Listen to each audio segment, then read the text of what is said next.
नमस्कार, आप देख रहे हैं भारत समाचार और मैं हूं आपके साथ नंदिनी यादव। वक्त हो चला है खबरों का, रुक लेते हैं खबर की ओर।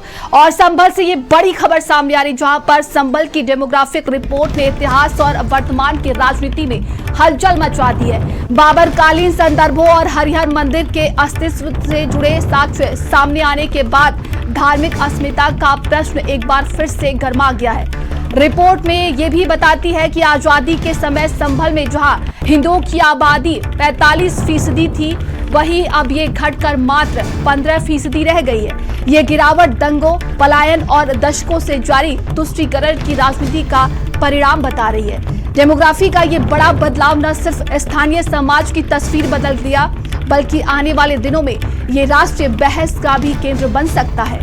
बाबर और मंदिरों के ऐतिहासिक सवालों के साथ साथ वर्तमान राजनीतिक समीकरण पर भी इसका असर पड़ना तय है।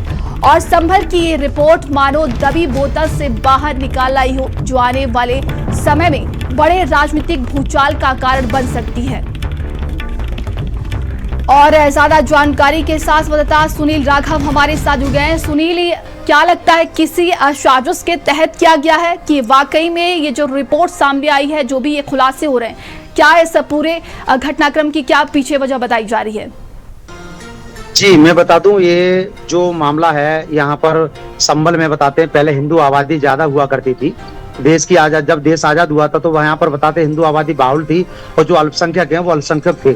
लेकिन फिलहाल वर्तमान की जो स्थिति है वो अल्पसंख्यक नाम के रह गए हैं और वो बहुसंख्यक होकर हिंदू जो आबादी है वो 15 से 18% रह गई है। तो आजादी के वक्त बताते हैं 45% हिंदू थे और 15 से 16% मुस्लिम बाहुल था।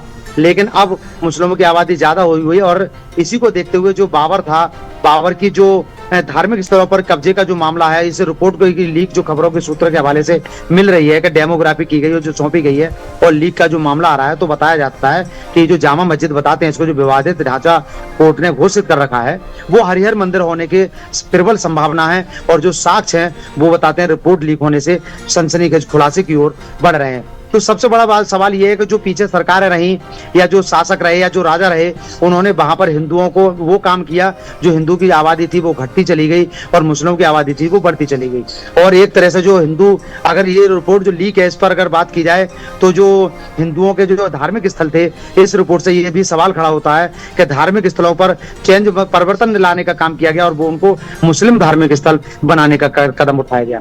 तो सबसे बड़ा सवाल ये है कि क्या ये हरिहर मंदिर, जब रिपोर्ट ये की गई थी तो ये जो डेमोग्राफी की गई उसमें हरिहर मंदिर होने के साक्ष्य हैं, ऐसा लीक हो रहा है मामला। तो सर्वे जब हुआ था 19 नवंबर के दिन, तो वो सर्वे अधूरा था। उसके बाद फिर कोर्ट कमीशन नियुक्त किया गया था, तो 24 नवंबर के दिन भी सर्वे किया गया था और वो सर्वे किया गया, वहां फोटोग्राफी भी की गई, सब गोपनीय किया गया था। लेकिन अब निकल के धीरे धीरे ये जो बाबर काल और धार्मिक स्थलों पर जो सवाल खड़े हो रहे हैं वो जिन फिर बाहर आ रहा है। मतलब जो डेमोग्राफी है उसके अनुसार अगर देखा जाए, जैसा की जो खबर मिल रही है, तो ये जो विवादित ढांचा है वो हरिहर मंदिर होने का दावा पेश करती है। जी बिल्कुल सुनील, सबसे बड़ा मुद्दा तो हिंदुओं की आबादी को लेकर है, जो कि 45% उस वक्त थी। रिपोर्ट में हिंदुओं के पलायन को लेकर किन किन घटनाओं का जिक्र किया गया है? जी, मैं बता दूं, देश की आजादी से लेकर अब तक ये बताते हैं कि 22 बार दंगे हो चुके हैं, जिनमें मुख्य जो दंगा था 1978 का था, जिसमें बताते हैं 195-200 के आसपास हिंदू मारे गए थे।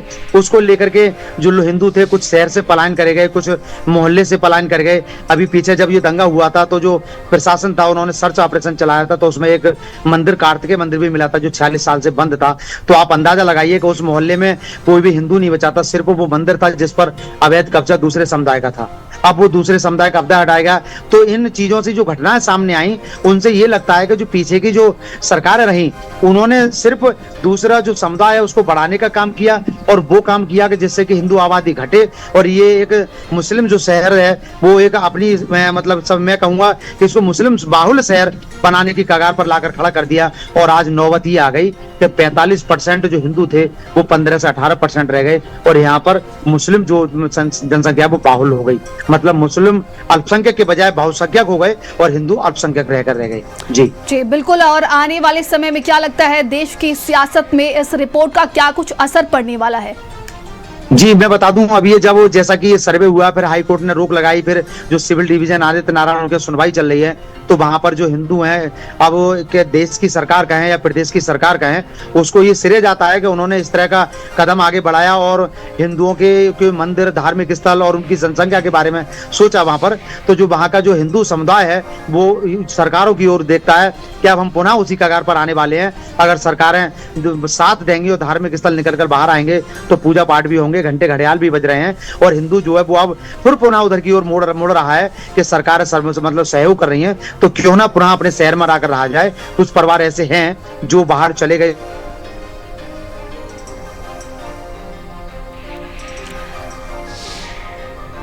तो देखिए, हरिहर मंदिर और ऐतिहासिक साक्ष्य मिले हैं, और सहयोगी सुनील हमारे साथ लगातार जुड़े हुए हैं। सुनील, कानून व्यवस्थाओं की विफलताओं का भी जिक्र किया गया है, क्या इस रिपोर्ट में क्या क्या और खुलासे हुए हैं? जी, मैं जब वो मुरादाबाद जिला था तब संभव नहीं था, और वहां पर कमिश्नर पहले थे, तो सरकार बताते हैं किसी दूसरे मतलब सत्ता पार्टी की थी।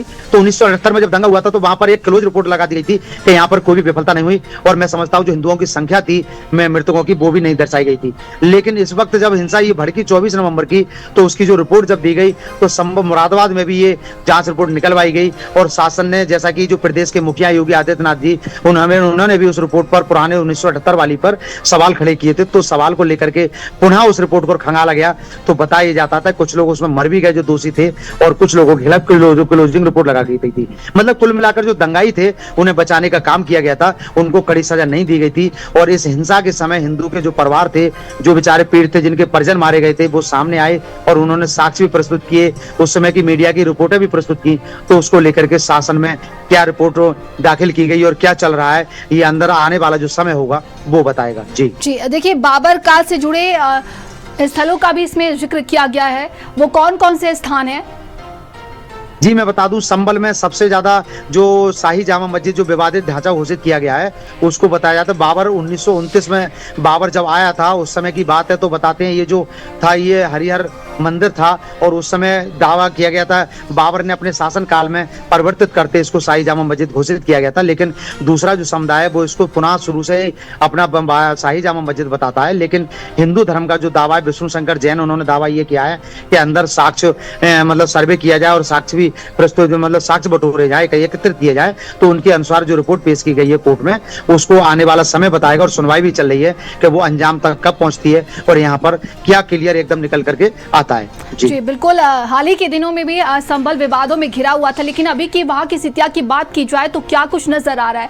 शांति का माहौल? लेकिन मैं बता दूं, माहौल संतुलन है। यहाँ पर जो प्रशासन है हमारा, उसकी कड़ी कार्रवाई देखने को मिली थी। उसने लगभग समझता हूं मैं 80 से 89 लोग जेल भी जा चुके हैं उसमें, और कुछ जो इंतजामिया कमेटी के थे, जो हिंसा भड़काने वाले थे, इनमें सपा सांसद थे, उनको भी आरोपी बनाया गया था। एक FIR में 335 में जो केस दर्ज किया गया था, और उनके खिलाफ भी चार्जशीट दाखिल की गई थी, जिस पर उन्होंने हाईकोर्ट से स्टे ले रखा है। और जो इंतजामिया कमेटी के सदर थे जफर अली, वो जेल काट करके आए थे, 192 दिन रहे थे और वो वापस आए थे जमानत से। तो मैं समझता हूं कि इन लोगों ने दंगा भड़काने का काम किया, उसको सरकार और जो जिला प्रशासन है वो अंजाम देने का जो काम है वो कर रही है। और कुल मिलाकर के जो शांति व्यवस्था है वो कायम है वहां संभल की, और सब आवाजाही है बराबर है, और वहां पर जो विवादित ढांचा है वहां पर भारी फोर्स है। लेकिन सबसे बड़ी बात है, प्रशासन ने उसके ही निकट जो नगर पालिका की भूमि थी वहां पर एक कंट्रोल रूम बनाया गया है सुरक्षा की दृष्टि से, जिससे कि अगर कोई भी बात हो तो तत्काल प्रशासन वहां कैमरे जो 200-250 कैमरे लगाए गए हैं पूरे शहर की निगरानी में रखा गया है कि कहीं पर भी कोई असामाजिक जो तत्व है वो कुछ कर ना सके और वो जिला प्रशासन की नजर में आ सके। तमाम जानकारी के लिए आपका बहुत